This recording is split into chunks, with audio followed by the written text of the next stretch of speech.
Ouvi o sussurro dela na escuridão, como se o mundo tivesse parado só para me esmagar. Eu vou embora, Miguel, ele me entende de verdade.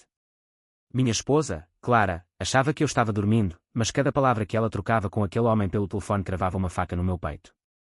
Era tarde, o silêncio da casa só amplificava o som da traição. Eu, Yuri, 38 anos, marido dedicado, pai de 2 filhos, estava ali, deitado, fingindo um sono que nunca veio, enquanto planejava algo que nem eu sabia se teria coragem de executar. Mas a raiva, essa sim, já tinha tomado conta. Deixa eu te contar como cheguei a esse ponto. Não sou de guardar rancor, nunca fui. Cresci numa família simples, em uma cidade pequena, onde todo mundo se conhecia.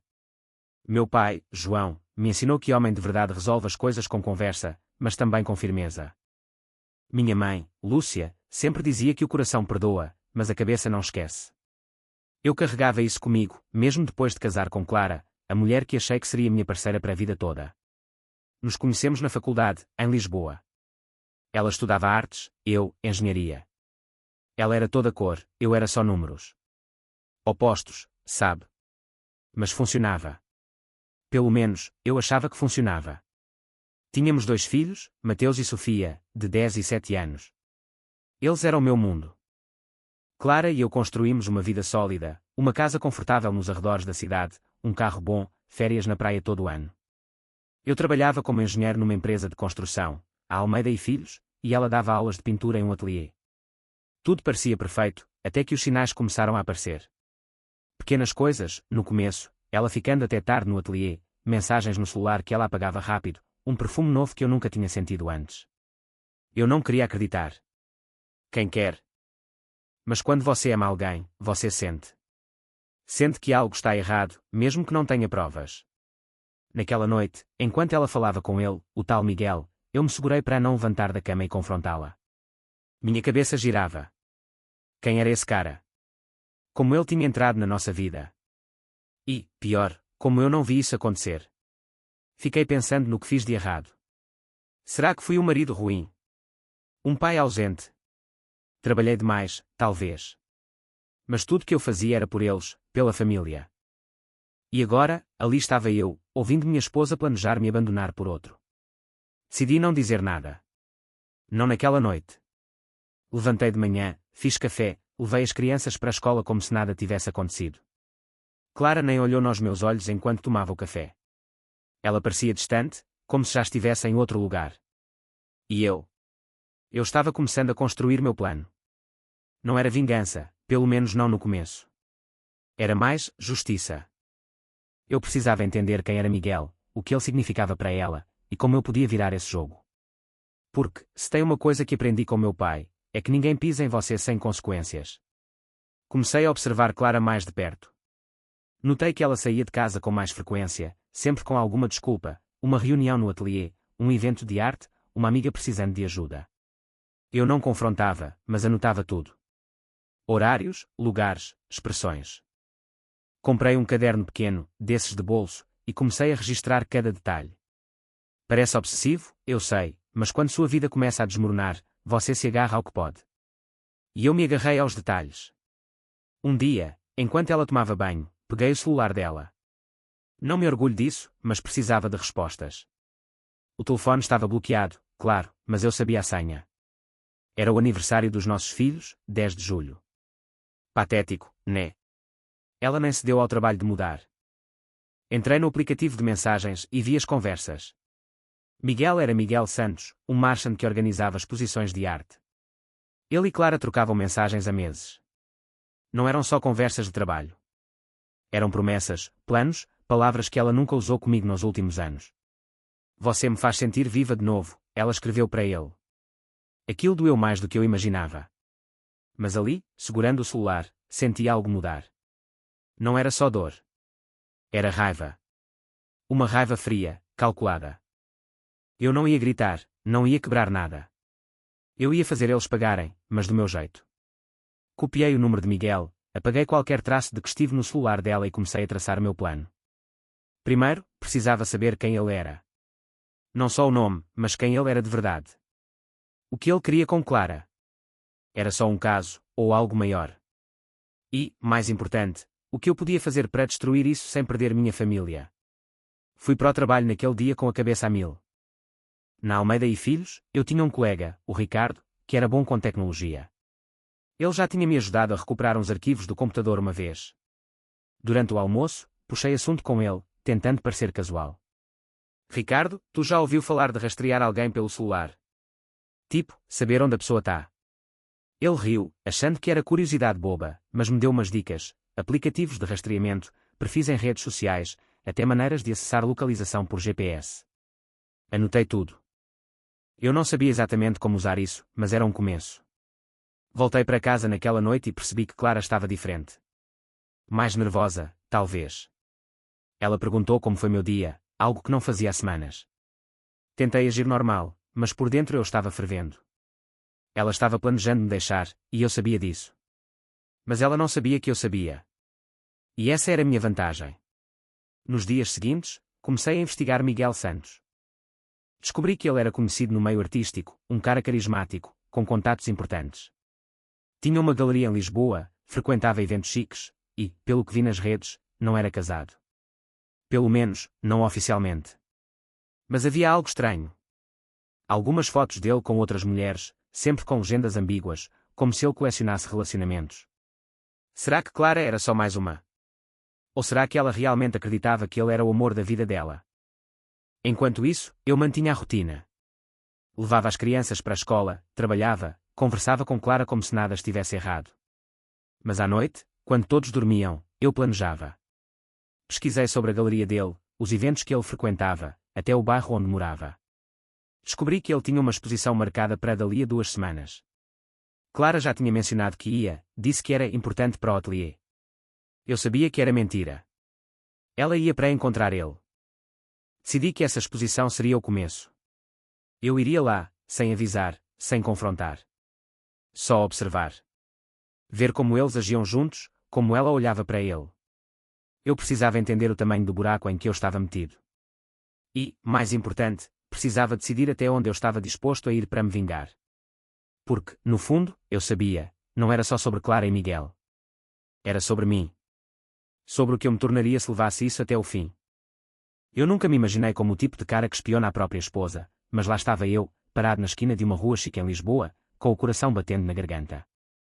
A galeria de Miguel Santos brilhava sob as luzes da noite, cheia de gente bem vestida, taças de vinho na mão, risadas falsas e quando pela calçada. Eu sabia que Clara estaria lá. Ela saiu de casa com um vestido novo, um que eu nunca tinha visto, e uma desculpa esfarrapada sobre networking no ateliê. Eu não disse nada, só sorri e desejei boa sorte. Mas enquanto ela se arrumava, eu já estava planejando cada passo. Cheguei à galeria cedo, antes da hora marcada no convite que vi no celular dela. Estacionei o carro a 2 ruas dali, coloquei um boné e uma jaqueta que não costumava usar. Não queria ser reconhecido, não ainda. A ideia era simples, entrar, observar, sair. Nada de confronto, nada de drama. Só precisava ver com meus próprios olhos o que estava acontecendo. Mas, cara, como é difícil manter a calma quando você sabe que sua vida está desmoronando. Entrei na galeria misturado com um grupo de pessoas. O lugar era todo espelhos e luzes brancas, com quadros enormes pendurados nas paredes. O cheiro de perfume caro e vinho tinto enchia o ar.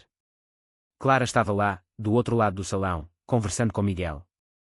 Ele era mais baixo do que eu imaginava, mas tinha aquele charme de quem sabe que é o centro das atenções. Cabelo penteado para trás, terno impecável, um sorriso que parecia ensaiado.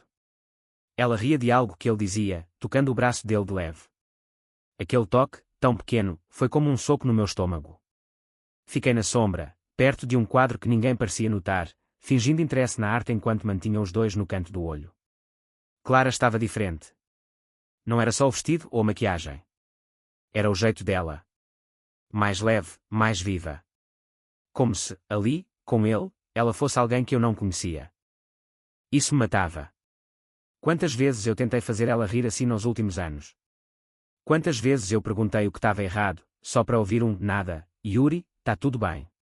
E agora, ali estava ela, brilhando para outro cara. Miguel se afastou para cumprimentar outras pessoas, e Clara ficou sozinha, segurando a taça de vinho, olhando para o celular. Aproveitei para me aproximar, só um pouco, fingindo que ia pegar uma bebida no bar. Passei por ela e senti o perfume novo, aquele que eu tinha notado semanas antes.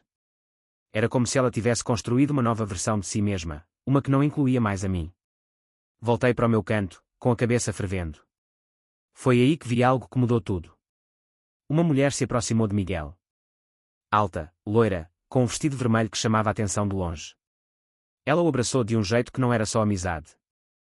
Ele sorriu, passou a mão nas costas dela, e os dois trocaram um olhar que eu conhecia bem, o mesmo olhar que Clara tinha minutos antes. Quem era essa mulher? Será que Miguel estava jogando com as duas? Ou com mais? Minha cabeça começou a girar com possibilidades. Se ele era o tipo de cara que eu estava começando a suspeitar, então talvez eu tivesse mais cartas para jogar do que imaginava. Saí da galeria antes que Clara me visse. No carro, anotei tudo no meu caderno, o jeito que eles se olhavam, a mulher de vermelho, o endereço da galeria. Eu sabia que não podia agir por impulso. Se eu confrontasse Clara agora, ela ia negar tudo, ou pior, ia acelerar os planos de me deixar. Não, eu precisava ser mais esperto. Precisava de provas, de um plano que não só destruísse o que eles tinham, mas que fizesse Clara perceber o que ela estava jogando fora. Nos dias seguintes, comecei a cavar mais fundo. Usei as dicas do Ricardo para rastrear o perfil de Miguel nas redes. Ele era vaidoso, postava fotos em eventos, viagens, jantares caros. Mas o que me chamou a atenção foram os comentários. A mulher de vermelho aparecia em várias fotos, às vezes com legendas carinhosas, outras vezes com emojis que sugeriam algo mais. O nome dela era Beatriz. Beatriz Almeida. E, pelo que descobri, ela não era qualquer uma. Era filha do dono da Almeida e Filhos, minha empresa. Isso complicava tudo. Eu trabalhava diretamente com o pai dela, o Sr. António Almeida, um homem sério, que valorizava a família acima de tudo. Se ele soubesse que a filha estava envolvida com um cara como Miguel, que parecia colecionar mulheres, ia ser um problema. Mas também podia ser uma oportunidade. Eu precisava pensar com cuidado. Se eu jogasse as cartas erradas, podia perder meu emprego, minha reputação, tudo. Mas se jogasse certo, talvez pudesse usar isso contra Miguel.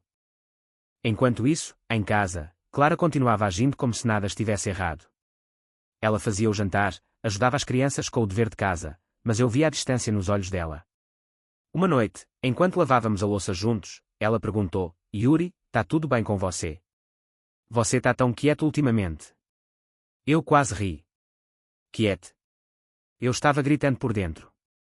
Mas só respondi: tô só cansado, amor. Muito trabalho. Ela aceitou a desculpa, mas eu sabia que ela também estava escondendo algo. Decidi que precisava de mais informações sobre Beatriz. No trabalho, puxei conversa com uma colega, a Margarida, que adorava fofocas. Ei, Margarida, a filha do Sr. António ainda está naquele lance com o cara das artes. Ela riu e disse que Beatriz vivia falando de um tal de Miguel, mas que ninguém levava muito a sério porque ele é desses que encanta todo mundo. Bingo. Miguel não era só o amante da minha esposa.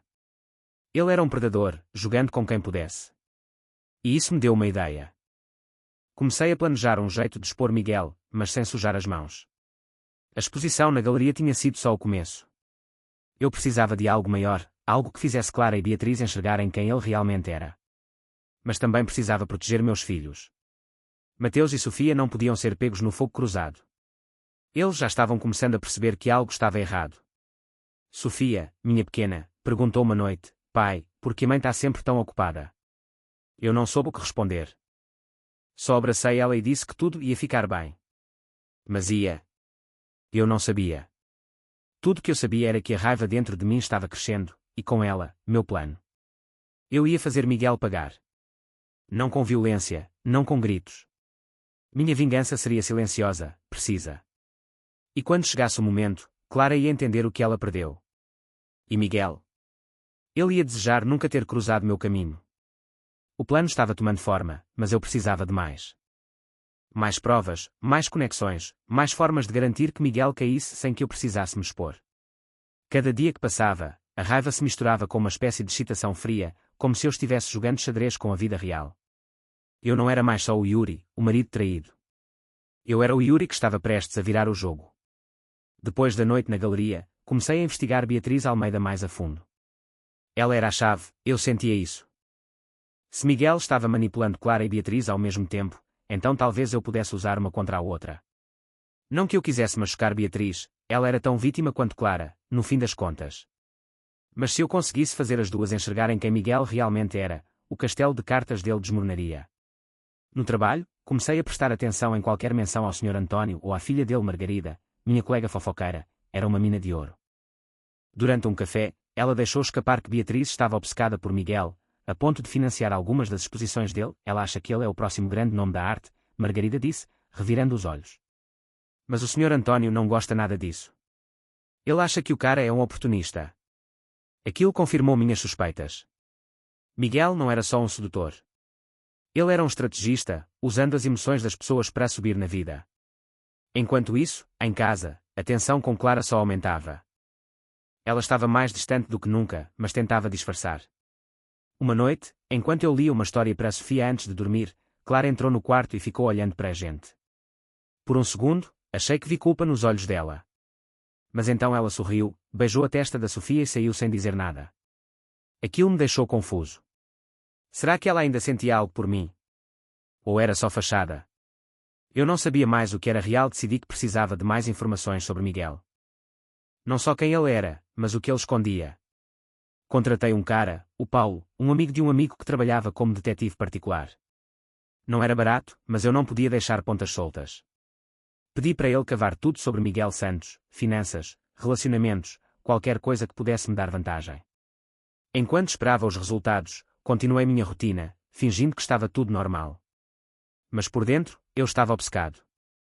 Cada mensagem que Clara recebia, cada vez que ela saía de casa, eu imaginava ela com ele. Era como veneno, corroendo tudo que eu era. Uma semana depois, Paulo me ligou. Yuri, esse cara é um problema, ele disse. Miguel tinha uma ficha longa de dívidas, processos por fraude em negócios artísticos e até uma denúncia antiga de uma ex-namorada que o acusava de manipulação emocional. Nada que tivesse ido para a cadeia, mas o suficiente para pintar o quadro de um cara que vivia no limite. Ele também descobriu que Miguel estava envolvido com pelo menos 3 mulheres além de Clara e Beatriz, todas ligadas ao mundo da arte. Ele prometia amor, carreiras, futuro, mas no fim, só usava elas para conseguir contatos e dinheiro. Aquilo me deu nojo, mas também esperança. Se eu conseguisse expor isso para Clara e Beatriz, talvez elas mesmas acabassem com ele. Mas como? Eu não podia simplesmente chegar com um dossiê e dizer, olha, seu amante é um canalha. Clara ia negar, ou pior, ia-me culpar por invadir a privacidade dela. Eu precisava de algo mais público. Algo que fizesse Miguel se expor sozinho. Foi aí que tive a ideia. A próxima exposição de Miguel estava marcada para dali a 10 dias, uma grande noite na galeria, com patrocinadores importantes, incluindo o Sr. António. Se eu conseguisse fazer Beatriz e Clara estarem lá, juntas, e de alguma forma expor as mentiras de Miguel na frente de todos, ele estaria acabado. Mas isso exigia planejamento. Eu precisava que as duas se vissem, que percebessem que estavam sendo enganadas, sem que eu precisasse me envolver diretamente. Comecei a trabalhar nos detalhes. Primeiro, confirmei com Margarida que Beatriz estaria na exposição. Ela era uma das patrocinadoras, então era garantido. Depois, precisava garantir que Clara também fosse. Isso foi mais fácil. Ela já tinha mencionado a exposição, dizendo que era imperdível para o ateliê. Eu sabia que era só uma desculpa para encontrar Miguel. Perfeito. Agora, a parte mais difícil, como expor Miguel sem que parecesse que eu estava por trás. Pensei em usar o Paulo. Ele podia se passar por um jornalista, alguém investigando fraudes no mundo da arte. Se ele fizesse as perguntas certas na frente de todos, talvez as peças começassem a se encaixar. Mas havia um risco, e se Clara descobrisse que eu estava por trás? E se isso afastasse ela ainda mais? Eu precisava pesar cada passo. Meus filhos não podiam sofrer por causa disso. Mateus já estava perguntando por que eu parecia tão sério o tempo todo. Crianças sentem essas coisas. Enquanto planejava, comecei a perceber o quanto isso estava me mudando. Eu não era mais o cara que acreditava em resolver tudo com conversa. Eu estava me tornando alguém que manipulava, que calculava cada movimento. E, pior, eu estava gostando. A ideia de ver Miguel desmoronar, de ver Clara perceber o erro dela, me dava uma satisfação que eu não esperava. Mas também me assustava. Até onde eu estava disposto a ir? Será que, no fim, eu me tornaria tão ruim quanto ele? Uma noite, enquanto Clara dormia, peguei o celular dela de novo. As mensagens com Miguel estavam mais intensas. Ele dizia que logo tudo ia mudar, que eles teriam a vida que sempre sonharam. Aquilo me fez tremer de raiva. Ele estava prometendo a ela a mesma coisa que provavelmente prometia a Beatriz e às outras. Mas então vi algo que me paralisou, uma mensagem dele mencionando um investidor que ia financiar a mudança deles. Quem era esse investidor? Será que era o Sr. António? Ou outra pessoa que Miguel estava manipulando? Decidi que precisava falar com Beatriz. Não diretamente, claro. Isso seria arriscado demais. Mas talvez eu pudesse plantar a semente da dúvida. No trabalho, pedi para Margarida mencionar casualmente para Beatriz que Miguel estava muito próximo de uma artista chamada Clara. Se Beatriz fosse ciumenta, como eu suspeitava, isso ia mexer com ela. E, com sorte, ela mesma começaria a cavar e descobrir a verdade. Enquanto isso, continuei fingindo em casa. Beijava Clara na testa, levava as crianças para a escola, ria das piadas do Mateus. Mas por dentro, eu estava contando os dias. A exposição estava chegando, e com ela, minha chance de virar o jogo. Eu só precisava manter a calma, manter o controle. Porque, no fundo, eu sabia, uma vez que eu puxasse esse gatilho, não tinha mais volta. A noite da exposição chegou como uma tempestade que você sabe que vai te atingir, mas não sabe o tamanho do estrago. Eu estava pronto, ou pelo menos achava que estava. Meu plano dependia de tudo se alinhando, Beatriz e Clara no mesmo lugar, Paulo fazendo as perguntas certas, e Miguel se enrolando nas próprias mentiras. Mas, no fundo, eu sabia que planos assim nunca saem exatamente como a gente quer. A vida não é um filme onde tudo se encaixa. Ainda assim, eu estava disposto a arriscar. Cheguei à galeria mais cedo, como da última vez, mas agora com um propósito claro. Paulo estava lá, disfarçado de jornalista, com um crachá falso que ele mesmo arrumou. O cara era bom, tenho que admitir. Ele carregava uma lista de perguntas que eu tinha preparado, todas baseadas no que ele descobriu sobre Miguel, as dívidas, as fraudes, as mulheres. O objetivo não era acusar diretamente, mas plantar dúvidas, fazer as pessoas, especialmente Clara e Beatriz, começarem a questionar quem ele era. A galeria estava ainda mais cheia do que na primeira vez. O Sr. António Almeida estava lá, cumprimentando os convidados com aquele ar de quem manda no lugar. Beatriz estava ao lado dele, com um sorriso forçado, mas os olhos dela varriam o salão. Eu sabia que ela estava procurando Miguel. E Clara? Ela chegou pouco depois, com aquele mesmo vestido que usou na outra exposição. Eu senti um aperto no peito ao vê-la. Mesmo com tudo que estava acontecendo, uma parte de mim ainda a amava. Isso tornava tudo mais difícil. Paulo começou a circular, conversando com os convidados, fazendo perguntas genéricas sobre a exposição. Eu fiquei num canto, de novo com o meu boné e uma taça de vinho que eu nem toquei. Observava tudo. Miguel estava no centro do salão, falando com um grupo de investidores. Ele tinha aquele charme ensaiado, gesticulando com as mãos, rindo alto. Clara estava a poucos metros, conversando com uma colega do ateliê, mas os olhos dela sempre voltavam para ele. Beatriz, por outro lado, parecia tensa. Margarida tinha feito o trabalho direitinho, plantou a ideia de que Miguel estava muito próximo de outra mulher. Eu via Beatriz lançando olhares para Clara, como se tentasse encaixar as peças. O momento crucial veio quando Paulo se aproximou de Miguel. Ele se apresentou como jornalista de uma revista de arte e começou com perguntas leves, sobre a exposição, os quadros, os artistas. Miguel respondia com confiança, como se estivesse no palco. Mas então Paulo jogou a primeira bomba, Sr. Santos, é verdade que alguns dos seus projetos anteriores tiveram problemas com investidores. Ouvi falar de um caso em Coimbra, algo sobre promessas não cumpridas. O salão ficou um pouco mais quieto. Miguel hesitou, só por um segundo, mas eu vi. Ele riu e disse que eram mal-entendidos do passado, mas o clima mudou. Clara franziu a testa, olhando para Miguel. Beatriz, que estava mais perto, deu um passo à frente, como se quisesse ouvir melhor. Paulo continuou, e sobre os rumores de que você tem parcerias, digamos, muito pessoais com algumas artistas. Isso influencia suas escolhas para a galeria. Aquilo foi como jogar gasolina no fogo. Miguel tentou desviar, falando sobre relações profissionais baseadas em respeito, mas Beatriz não aguentou. Ela interrompeu, com a voz tremendo. Que parcerias são essas, Miguel? Talvez você possa explicar para todos nós. O salão ficou em silêncio. Clara, que estava a poucos metros, congelou. Ela olhou para Beatriz, depois para Miguel, e eu vi o momento exato em que ela começou a entender. Miguel tentou acalmar as coisas, dizendo que era tudo um mal-entendido, mas Beatriz não estava comprando. Ela jogou na cara dele uma mensagem que tinha visto no celular dele, uma que, pelo jeito, não era de Clara. Quem é ela, Miguel? Quantas mais? A voz dela ecoou, e agora todo mundo estava olhando. Clara deu um passo para trás, como se tivesse levado um tapa. Eu queria correr até ela, dizer que eu sabia, que eu podia explicar tudo. Mas me segurei. Esse era o plano, deixar eles se destruírem sozinhos. Miguel tentou-se explicar, gaguejando, mas quanto mais ele falava, mais se enrolava. O Sr. António, que até então estava quieto, se aproximou e perguntou, com aquela voz grave: Miguel, o que está acontecendo aqui? A pressão estava aumentando, e eu podia ver o pânico nos olhos dele. Foi aí que Clara falou, pela primeira vez. Miguel, é verdade. Você está brincando com a gente. A voz dela tremia, mas tinha uma força que eu não via há muito tempo. Ele tentou se aproximar dela, mas ela levantou a mão, parando ele. Não. Chega. E então, ela olhou para o salão, como se percebesse que estava no meio de uma cena. Sem dizer mais nada, ela virou e saiu da galeria. Eu deveria ter sentido alívio, mas não senti. Vi minha esposa, a mãe dos meus filhos, desmoronando, e uma parte de mim queria correr atrás dela.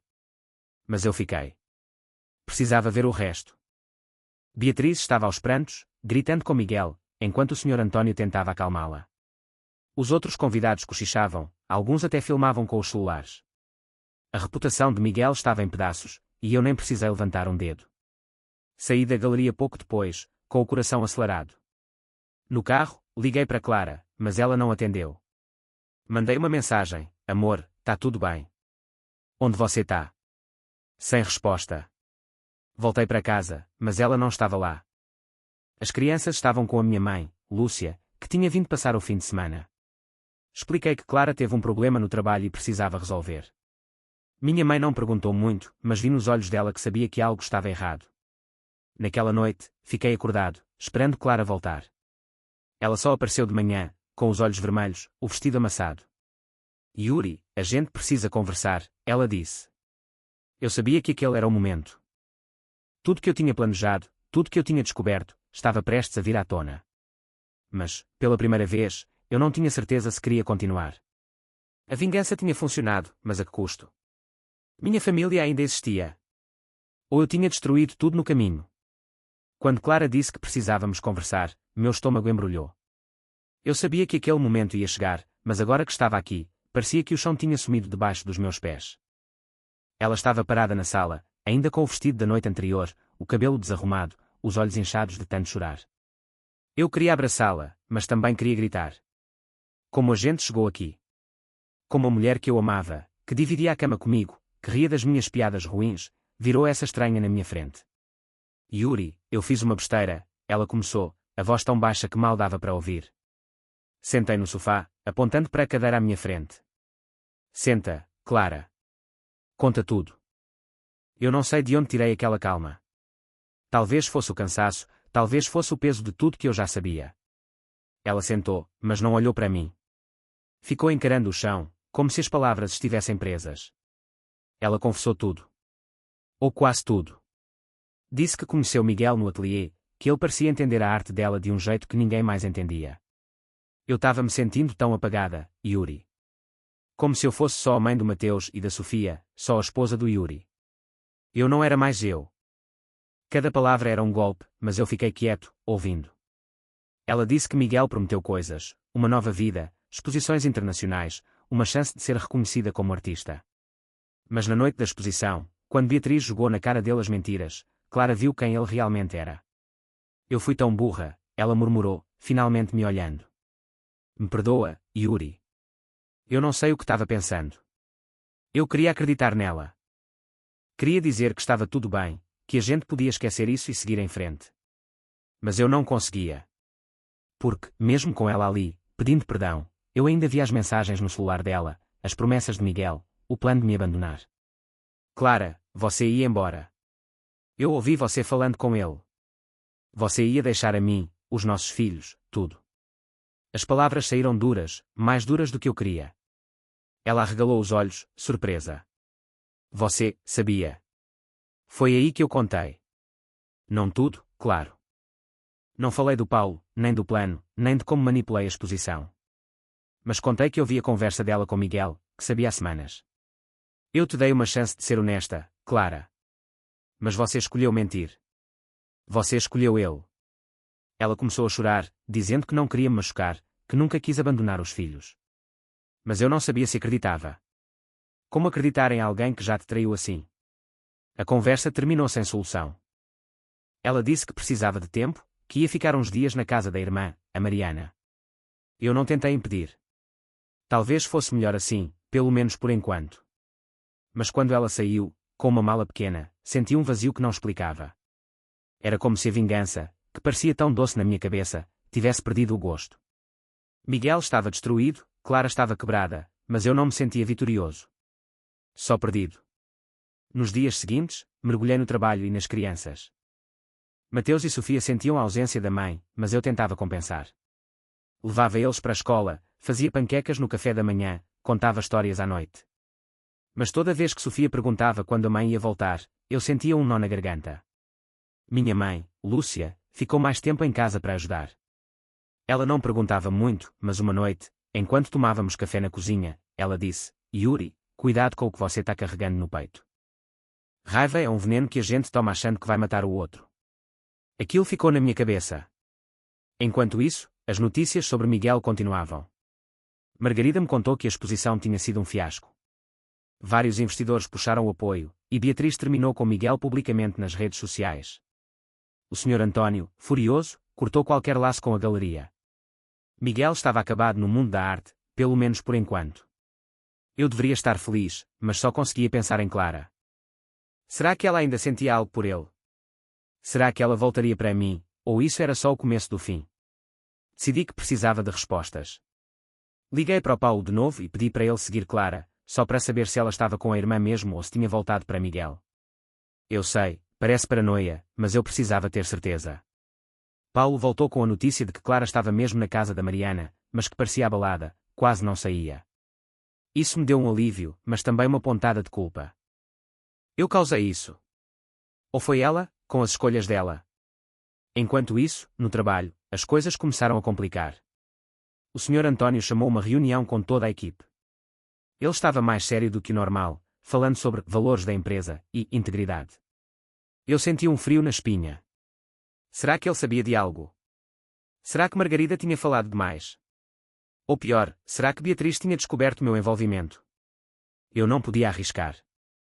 Resolvi manter a cabeça baixa, focar no trabalho e evitar qualquer conversa sobre Miguel ou Beatriz. Mas a culpa continuava me corroendo. Eu tinha conseguido o que queria, Miguel estava destruído, Clara estava de volta ao chão. Mas e agora? Eu não podia simplesmente fingir que nada aconteceu. Clara ainda era minha esposa, a mãe dos meus filhos. E, por mais que doesse, eu ainda a amava. Será que dava para consertar isso? Ou será que a vingança tinha ido longe demais, destruindo não só Miguel, mas também o que restava da nossa família? Decidi que precisava falar com Clara de novo. Não para confrontar, mas para entender. Marquei de encontrá-la na casa da Mariana no fim de semana. Eu queria saber o que ela sentia, o que ela queria. E, mais importante, eu precisava decidir o que eu queria. Porque, no fundo, a vingança não era o fim. Era só o começo de algo muito maior. O encontro com Clara na casa da Mariana foi como caminhar sobre cacos de vidro. Eu sabia que cada palavra, cada olhar, podia mudar tudo. Cheguei lá no sábado à tarde, com o coração na mão, tentando equilibrar a raiva, a mágoa e uma esperança idiota de que talvez, só talvez, a gente pudesse salvar o que sobrou. A Mariana abriu a porta, me deu um abraço rápido e disse que Clara estava no quintal. Vai com calma, Yuri, ela murmurou. Eu só assenti. Clara estava sentada numa cadeira de jardim, segurando uma xícara de chá, olhando para o vazio. Quando me viu, ela se levantou, mas não veio me abraçar. Ficamos ali, a poucos metros um do outro, como dois estranhos. Obrigada por vir, ela disse, a voz fraca. Eu só fiz que sim com a cabeça e sentei na cadeira ao lado. Por um momento, nenhum de nós falou. O silêncio era pesado, cheio de tudo que a gente não sabia como dizer. Yuri, eu não sei como consertar isso, ela começou. Eu sei que te machuquei. Sei que traí você, a nossa família. Mas eu juro, não era sobre você. Era sobre mim. Sobre me sentir viva de novo. Eu quis interromper, dizer que isso era desculpa esfarrapada, mas me segurei. Ela continuou, falando de como se sentia presa, de como a vida de mãe e esposa tinha engolido quem ela era. Miguel me fez acreditar que eu podia ser mais. Mas ele mentiu. Sobretudo. Eu ouvia, mas por dentro minha cabeça gritava. Como ela podia jogar a culpa na vida que construímos juntos? Eu também me sentia preso às vezes, também tinha dias que queria mais. Mas nunca traí, nunca abandonei. Clara, você ia me deixar. Ia deixar o Mateus e a Sofia. Como você acha que eu me sinto, sabendo disso? Minha voz saiu mais alta do que eu queria, e vi ela encolher. Ela começou a chorar, mas não era um choro dramático. Era quieto, como se ela estivesse exausta. Eu sei, Yuri. Eu sei que não tem desculpa. Mas eu não ia abandonar os filhos. Eu só estava perdida. Ainda tu. Aquilo me desarmou um pouco. Por mais que doesse, eu via que ela estava sendo sincera, pelo menos naquele momento. Mas sinceridade não apaga o passado. Perguntei o que ela queria agora. Ela disse que não sabia, mas que queria tentar consertar. Pelo Mateus, pela Sofia. E por nós, se você ainda quiser. Aquilo mexeu comigo. Uma parte de mim queria dizer que sim, que a gente podia tentar. Mas outra parte, aquela que passou semanas planejando cada passo da queda de Miguel, não conseguia confiar. Como eu podia acreditar que ela não faria isso de novo? Decidimos que ela voltaria para casa, mas dormiria no quarto de hóspedes por enquanto. Era o melhor para os nossos filhos, que estavam começando a sofrer com a ausência dela. Mas eu deixei claro, Clara, isso não é um passe livre. Você quebrou algo em mim. Não sei se dá para consertar. Ela assentiu, com os olhos no chão. Acho que, no fundo, ela sabia que merecia ouvir isso. Quando voltei para casa, minha mãe estava lá, cuidando das crianças.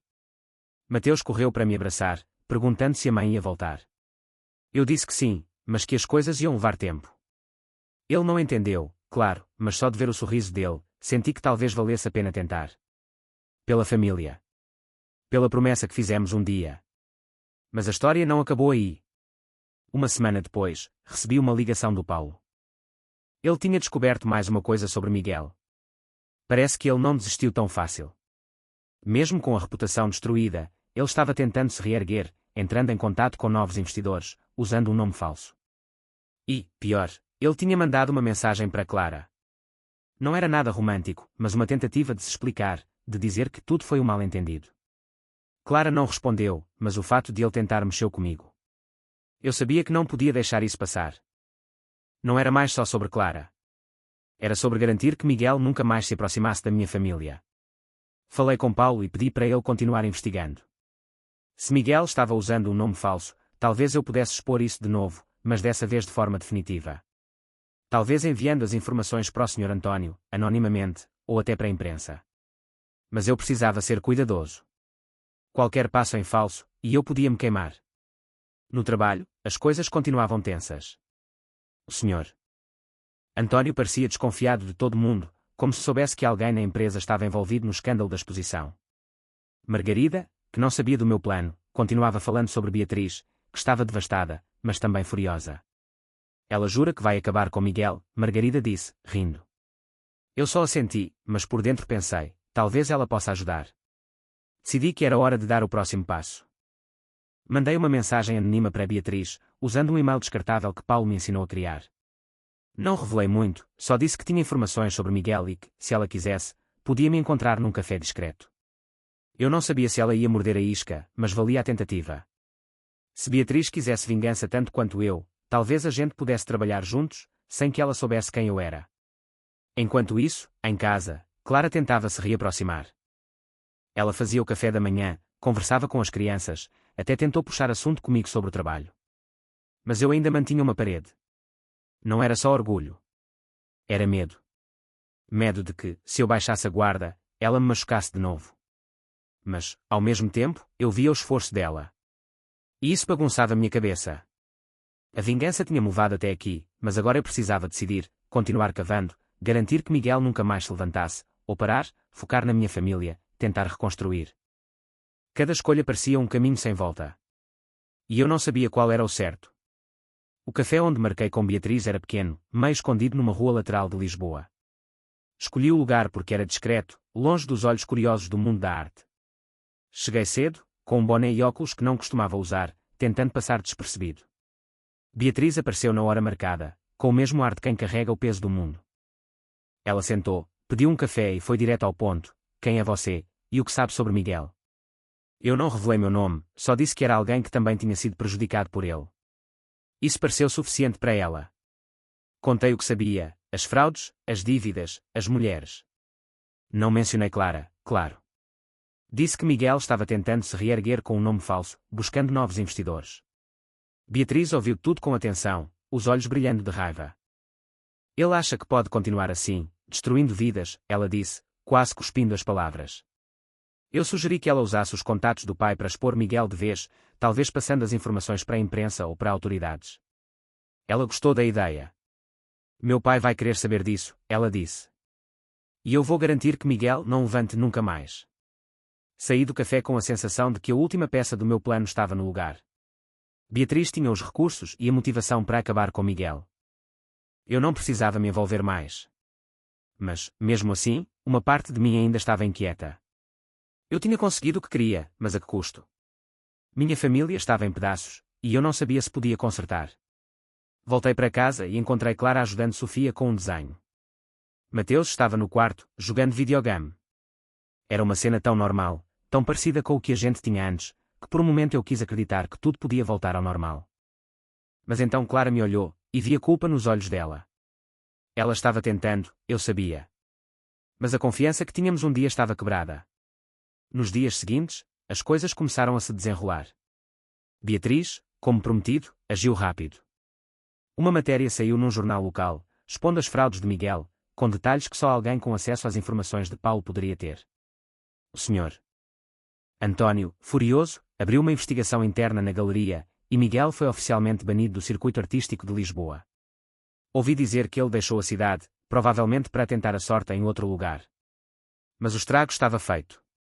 Ele era um ninguém agora. Clara viu a matéria e perguntou se eu sabia de algo. Eu neguei, claro. Disse que era só o mundo da arte sendo o que sempre foi, cheio de escândalos. Ela pareceu acreditar, mas vi que algo mudou nela. Talvez fosse alívio, talvez fosse vergonha. Ela começou a se abrir mais, a falar sobre o que sentia, sobre como se perdeu em Miguel. Eu não sei quem eu sou sem você, Yuri, ela disse uma noite. Mas sei que quero descobrir, com você, se você me deixar. Aquilo mexeu comigo, mas eu ainda não estava pronto para a perdoar. Decidi que a gente precisava de ajuda. Marcamos uma terapia de casal, algo que eu nunca imaginei que faria. O terapeuta, um cara chamado Dr. Vasco, era calmo, mas direto. Ele nos fez falar sobre tudo, a traição, a raiva, o medo. Foi difícil, mas pela primeira vez senti que estávamos sendo honestos um com o outro. Clara admitiu que se sentia sufocada pelo peso da rotina, e eu confessei que me sentia traído não só por ela, mas pela vida que achei que tínhamos construído. Não resolvemos tudo, mas era um começo. Os meses passaram, e as coisas em casa melhoraram, aos poucos. Mateus e Sofia voltaram a rir como antes, e Clara começou a pintar de novo, mas agora com uma paixão que eu não via há anos. Eu também mudei. Parei de carregar o caderno onde anotava tudo sobre Miguel. Parei de checar o celular dela. A vingança tinha-me consumido por tempo demais, e eu estava cansado de ser aquele cara. Mas, às vezes, tarde da noite, quando todo mundo dormia, eu pensava em tudo que aconteceu. Eu tinha vencido, de certa forma. Miguel estava fora da nossa vida, Clara estava tentando consertar o que quebrou, e nossa família ainda estava de pé. Mas a vitória tinha um gosto amargo. Eu não era mais o mesmo Yuri. A raiva, o planejamento, a frieza, tudo isso deixou marcas. E, no fundo, eu sabia que a confiança que perdi em Clara talvez nunca voltasse por completo. Hoje, olhando para trás, me pergunto se valeu a pena. A vingança me deu controle, mas também me tirou algo. Talvez a inocência, talvez a fé nas pessoas. Mas também me ensinou que, às vezes, para proteger o que você ama, você precisa se sujar um pouco. E, no fim, o que importa é que eu lutei pela minha família. Mesmo que o preço tenha sido alto demais.